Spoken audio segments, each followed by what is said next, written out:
Hello dear students, यहाँ हम discuss करने जा रहे हैं quadratic equation and nature of roots. Quadratic equation किसे हम कहते हैं? A X square plus B X plus C equal to zero. ये क्वाड्रेटिक इक्वेशन की फॉर्म है। इसमें रियल कोफिशिएंट्स हैं, A B C real number है, A B C belongs to real number, A zero के इक्वल नहीं होगा। Discriminant होता है B square minus four A C, और जो एक्स है दैट इज जो रूट्स हैं वो हम श्रीधराचार्य से फार्मूले से निकाल सकते हैं, और वो होता है X equal to minus B plus minus under root B square minus four A C. ये फार्मूला है, ठीक है। और इसको हम अल्फ़ा बीटा भी लिख सकते हैं, अल्फ़ा कॉमा बीटा। इसमें एक रूट अल्फ़ा है, अल्फ़ा को हम लिख सकते हैं minus B plus under root B square minus four A C, और अपॉन में आ जाएगा टू ए। और बीटा को लिख सकते हैं minus B minus under root B square minus four A C upon two A. Alpha आ गया, बीटा आ गया। और यहाँ से हम ऑब्जर्व कर सकते हैं कि नेचर ऑफ रूट्स किसके ऊपर डिपेंड करेगा? डिस्क्रिमिनेंट के ऊपर, यानी कि जिसको हम डिस्क्रिमिनेंट बोल रहे हैं B square minus four A सी के ऊपर डिपेंड करेगा। क्योंकि अंडर रूट के अंदर नेगेटिव है, पॉजिटिव है या जीरो के इक्वल है, तो वही तो बताएगा कि रूट्स कैसे आएंगे इसके। अंडर रूट के अंदर जो भी है आपका है तो same he, B square minus four A सी दोनों में, अल्फ़ा भी और बीटा भी। तो यहाँ से हमें पता लगेगा कि रूट्स कैसे होंगे, नेचर ऑफ रूट्स, ठीक है। और यहाँ मैं लिख सकता हूँ कि nature of roots depend upon the value of this, so this quantity generally denoted by D. So discriminant equal to B square minus four A C, you can write it discriminant, that is discriminant, okay.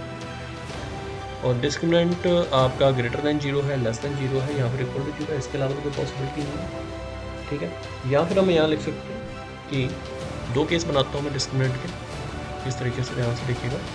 पहला case बनेगा कि discriminant आपका zero के equal नहीं है, और second case discriminant आपका zero के इक्वल है। दो केस बनेंगे, जैसा कि मैंने आपको बताया अभी कि एक होगा केस जिसमें कि डिस्क्रिमिनेंट आपका नॉट इक्वल टू जीरो होगा, और दूसरे केस में discriminant is equal to zero. That is about discriminant, ठीक है। और अगर डिस्क्रिमिनेंट जीरो के इक्वल हो गया, आप यहाँ से समझ सकते हो कि ये पूरा ही खत्म हो जाएगी वैल्यू, ये जीरो हो गया तो minus B by two A root बचेगा आपका। तो यहाँ मैं लिख सकता हूँ अगर ये जीरो हो गया, roots are equal, roots are equal, और रूट्स इक्वल होके क्या आ जाएंगे हमारे? ये आ जाएगा अल्फ़ा बीटा दोनों इक्वल हो गए, alpha equal to beta is equal to minus B upon two A, ठीक है। और फिर होगा रूट्स आर अनइक्वल, दूसरा केस है रूट्स आर अनइक्वल, रूट्स हमारे कैसे होंगे? अनइक्वल, ठीक है, इस केस में। और यहाँ हम लिखने जा रहे हैं रूट्स आर अनइक्वल की कंडीशन भी होगी। इसके भी आगे दो कंडीशन और मैं यहाँ बना देता हूँ, दो कंडीशन। रूट्स जब अनइक्वल होंगे तो इसमें भी दो कंडीशन बनती हैं, जैसे कि मैं ऑलरेडी बता चुका हूँ। यहाँ तो डिस्क्रिमिनेंट ग्रेटर देन जीरो होगा, और यहाँ फिर डिस्क्रिमिनेंट आपका लेस देन जीरो होगा। ध्यान रखिएगा A B C real number में ही बिलोंग करेंगे, A B C belongs to real number, और डिस्क्रिमिनेंट ग्रेटर देन जीरो होगा इस केस में। और जो सेकंड केस है, इस केस में you can write it A B C belongs to real number and discriminant is less than zero. Discriminant इसमें ग्रेटर देन जीरो है, उसमें लेस देन जीरो होगा। ये दो केस आपके बन गए, A B C belongs to real number और discriminant is greater than zero. In that case A B C belongs to real number but discriminant is less than 0. Okay, now what's the next step? Next step is that when discriminant is less than 0, roots are imaginary. Your roots are imaginary, means you can imagine them but you cannot find out their exact values, means these are non-real roots. Roots are imaginary, I am writing here roots are imaginary, and they are in the form like alpha equal to p plus iota q and beta is equal to p minus iota q, okay. And where pq belongs to real number and iota is equal to under root minus 1, I, we represent it with I, okay.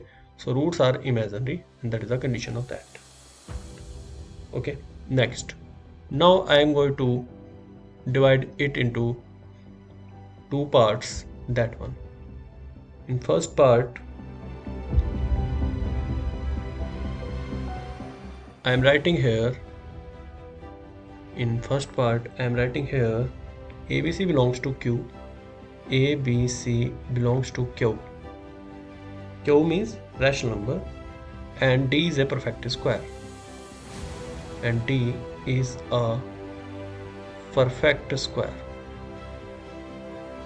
D is a perfect square. Hence roots are rational. Hence roots are rational. तो roots कैसे होंगे?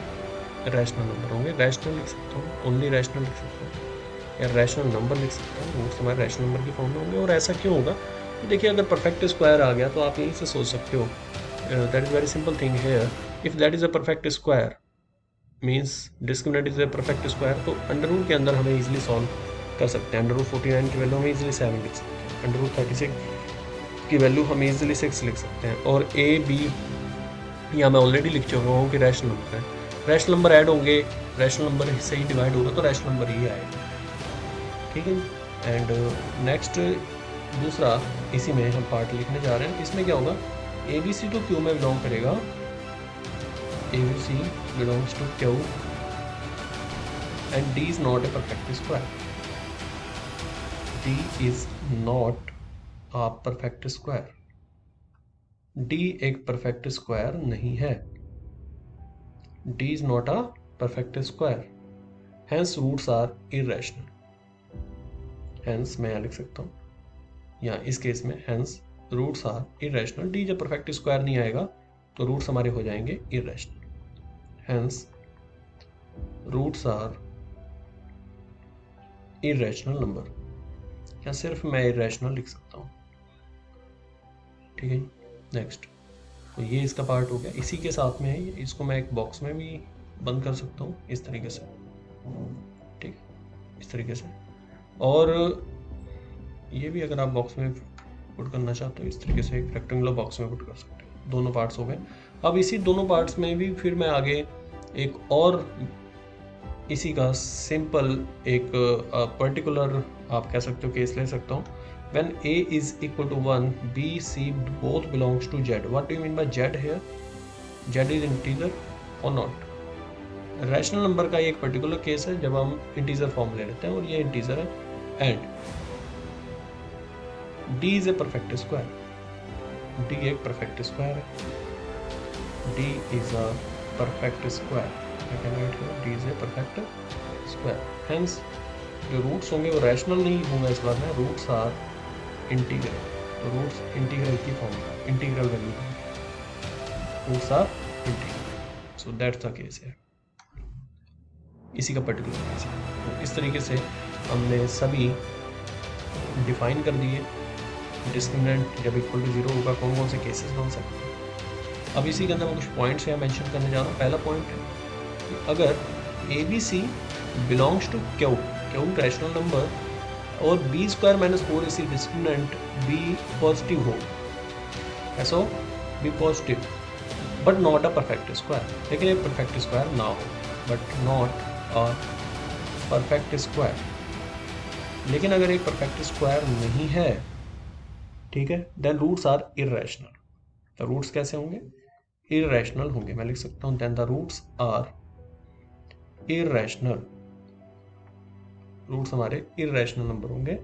And they always occur in conjugate. That's very important. And they always, जैसे ये वाला case है, they always अकर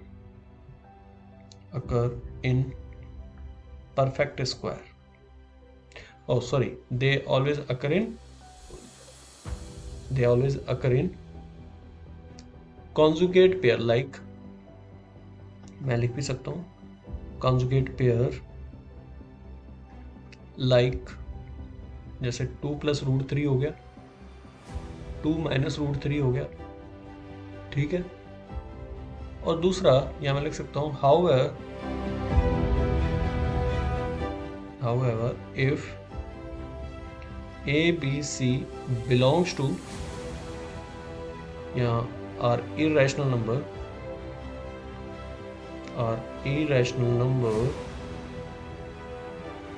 वैसे irrational number को p से डिनोट किया जाता है, मैं लिख देता हूँ irrational number.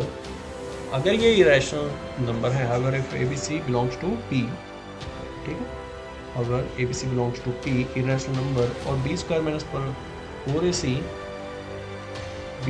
Minus 4ac is positive, ये कैसा हो, पॉजिटिव हो but not a perfect square, लेकिन परफेक्ट स्क्वायर नहीं है, देन द रूट्स जो रूट होंगे, then the roots may not occur in conjugate, then the roots may not occur in conjugate pairs, तो conjugate pair में नहीं आए conjugate pair। या मैं एक एग्जांपल ले लेता हूँ, जैसे कि X square minus 5 plus root 2 X plus 5 root 2 equal to 0। इसके जो रूट्स हैं, एक 5 है और एक रूट 2 है, और आप देख सकते हो कि दोनों रूट्स कैसे हैं, एक रैशनल रूट है और एक इरेशनल रूट है, विच डू नॉट फॉर्म, विच यहाँ मैं लिख सकता हूँ, which do not form conjugate pair, जो कॉन्जुगेट पेयर नहीं बना रहे, कॉन्जुगेट पेयर, ठीक है, ये लिख सकते हैं। अगर A B C belongs to P, मतलब irrational number, and B square minus 4ac is positive but not a perfect square, then the roots may not occur in conjugate pair, तो वो कॉन्जुगेट पेयर में अकर नहीं करेंगे। लेकिन इस case में क्या था, A B C rational number में बिलोंग करते थे और डी पॉजिटिव था but not a perfect square, then the roots are irrational और दे फॉर्म क्या, कॉन्जुगेट पेयर, और इस केस में कॉन्जुगेट पेयर फॉर्म नहीं कर रहे हैं।